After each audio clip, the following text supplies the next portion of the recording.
Welcome back, my dear students. So it's time for us to start testing out to see if we are communicating with Passport, right? If we are in sync with it.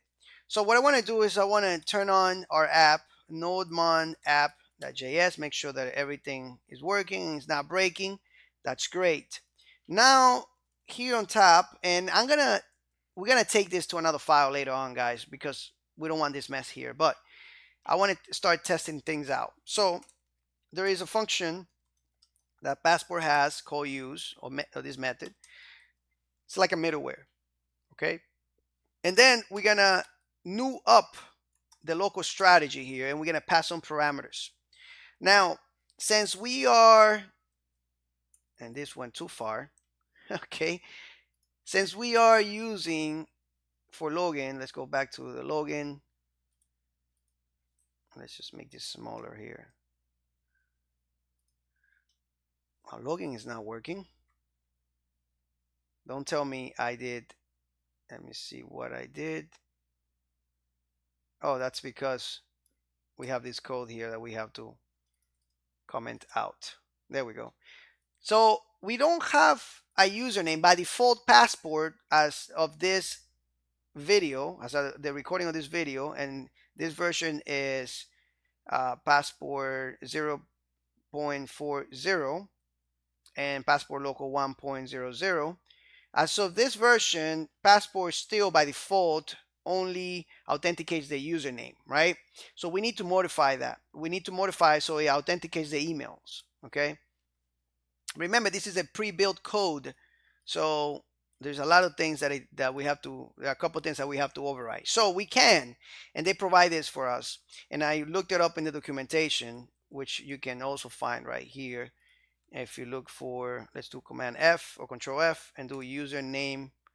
I believe it's username field. There we go. See that? We can override those. Okay, so let's pass this object. That's the first parameter, and we're gonna say username field. That's a property, and it's gonna be email. I don't think we need the underscore. No, we don't. Okay. So we have this object here in the local strategy. Now we need to, we have a callback here, and we're gonna get the email. We'll get, and let's make sure this callback is right. The email will get the password, and we get a function called done. This function called done is a function that's used a lot here to basically return some values, okay? That lets Passport know that we're done with it, and it executes some other extra code that we need, okay? So once that's done, we can test it out. Let's see if this works.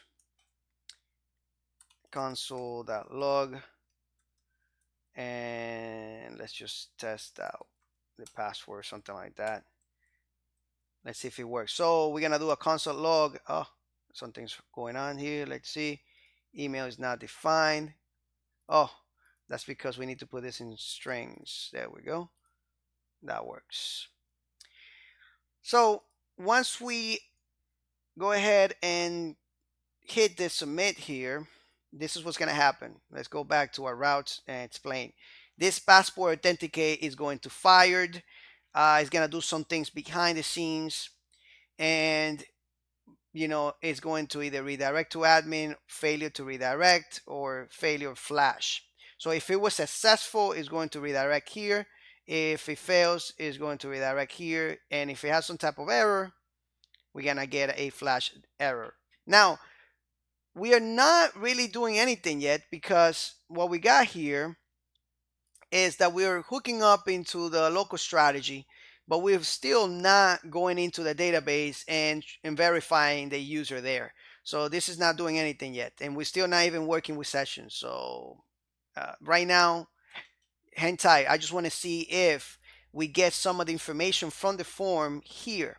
because this is what it's supposed to do. It's supposed to grab all the data from the form, the request dot body dot email and that password, and pass it in here to this local strategy, and we can use it. Okay, that's what it's supposed to do.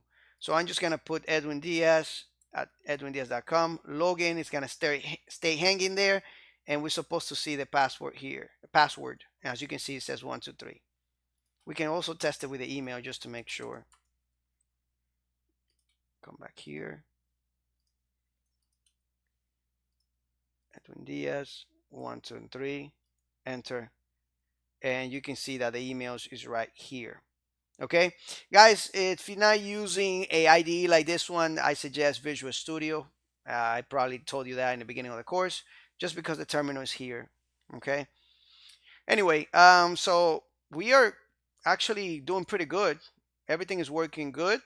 We're using Passport already. All we have to do is jump into the database, verify the user, return some data, and voila, good. So thank you so much, and I'll see you in the next lecture.